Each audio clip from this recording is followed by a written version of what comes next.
Bonjour tout le monde, ici Car Inspected. Aujourd'hui nous regardons ce Honda Pilot 2015.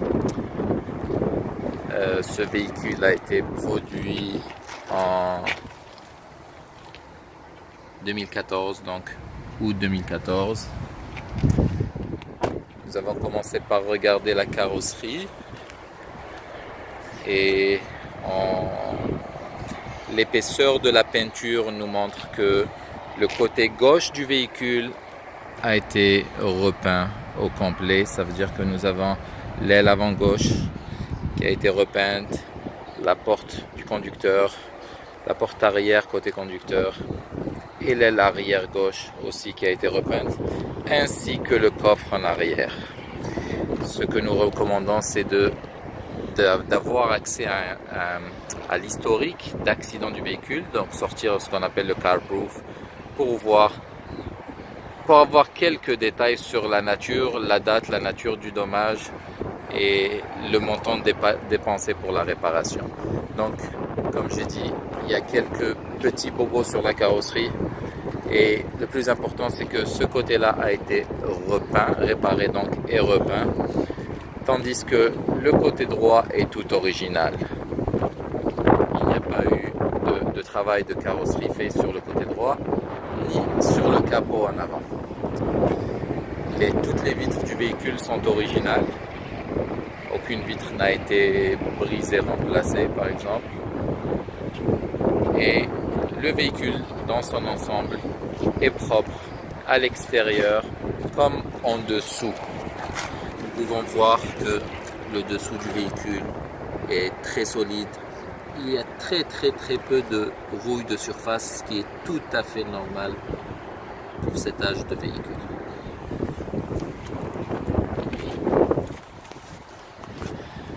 Du côté des freins, nous pouvons voir que les freins avant et arrière ont été remplacés. Je dirais que ce n'est pas la meilleure qualité la meilleure marque, meilleure qualité qui a été mise, mais ils sont neufs.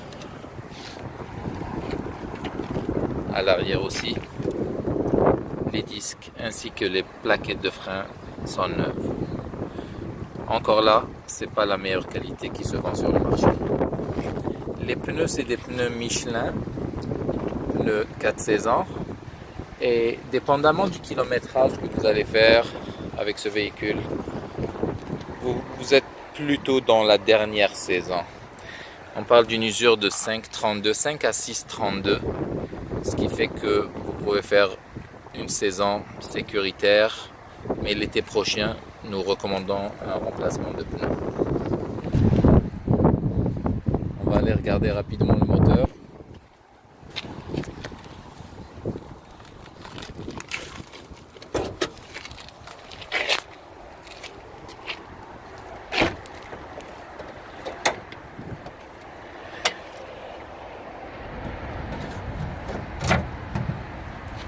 Ici nous avons le 6 cylindres donc de Honda qui fonctionne avec une timing belt, donc une courroie de distribution.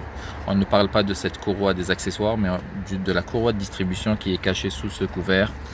C'est une courroie qui habituellement dans la majorité des véhicules se change ici au Canada entre 100 et 150 000 km.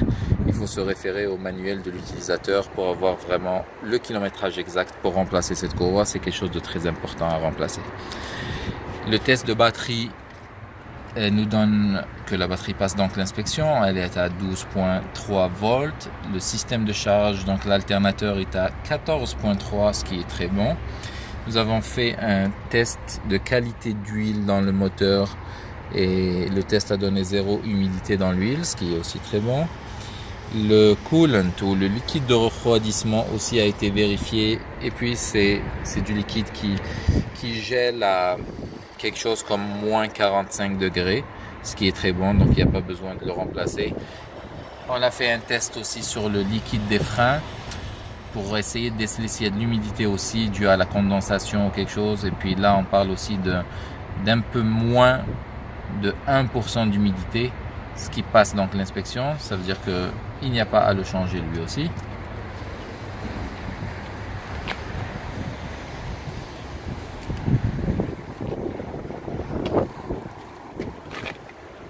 L'intérieur du véhicule est pas mal propre, vraiment, c'est un véhicule qui est très propre, à l'exception du siège du chauffeur qui on voit quelques taches par-ci par-là.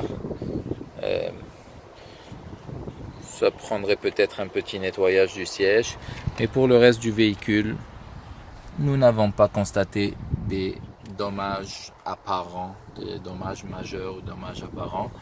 Le manuel d'utilisateur est présent. Le tableau de bord est très propre, il n'y a pas de dommages visibles. Nous avons scanné le véhicule, nous avons eu quelques codes.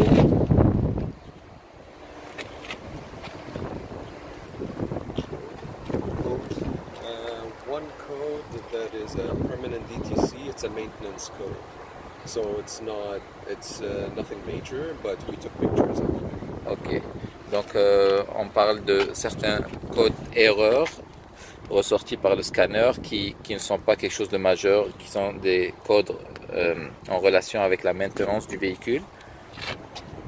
Nous avons pris des photos, donc vous allez avoir accès sur les photos à tous les codes d'erreur décelés dans ce véhicule.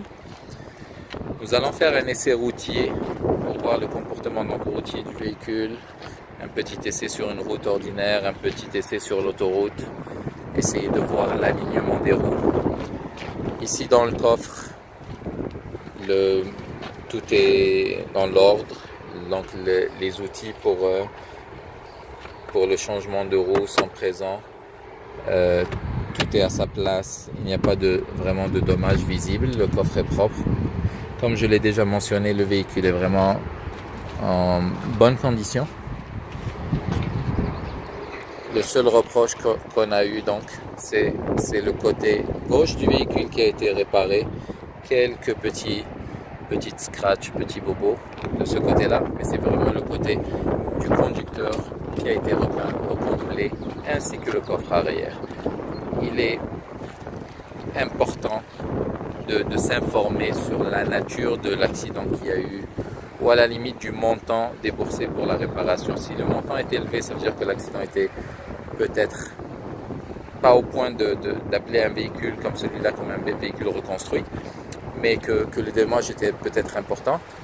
Mais si le montant n'est pas très élevé, ça veut dire que c'était des dommages vraiment superficiels tout le long, et puis peut-être des rayures, et puis ça a été repeint à cause de ça. Il est important de consulter le CarProof pour avoir l'heure juste.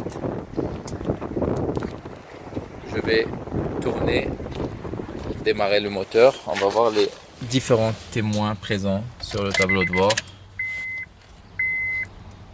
Donc c'est un véhicule qui est pas mal équipé de beaucoup de témoins, beaucoup d'indicateurs tels que la pression d'air des roues, l'ABS, les airbags, et puis tout est propre, il n'y a aucun témoin d'anomalie. Le moteur est très très doux, il démarre très bien. Nous n'avons constaté aucune anomalie de ce côté-là.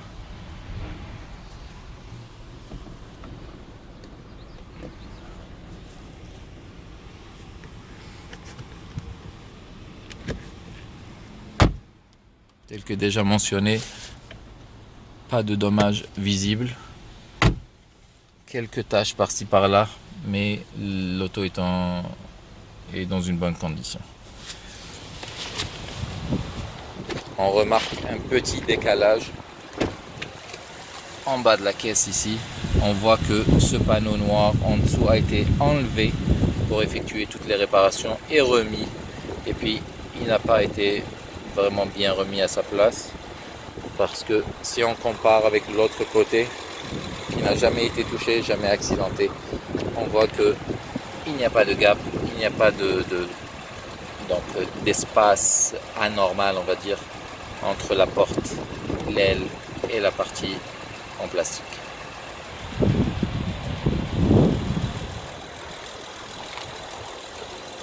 Voilà, j'espère que j'ai fait le tour des informations les plus importantes sur ce véhicule. Si vous avez des questions, n'hésitez pas à communiquer avec un inspecteur. Merci.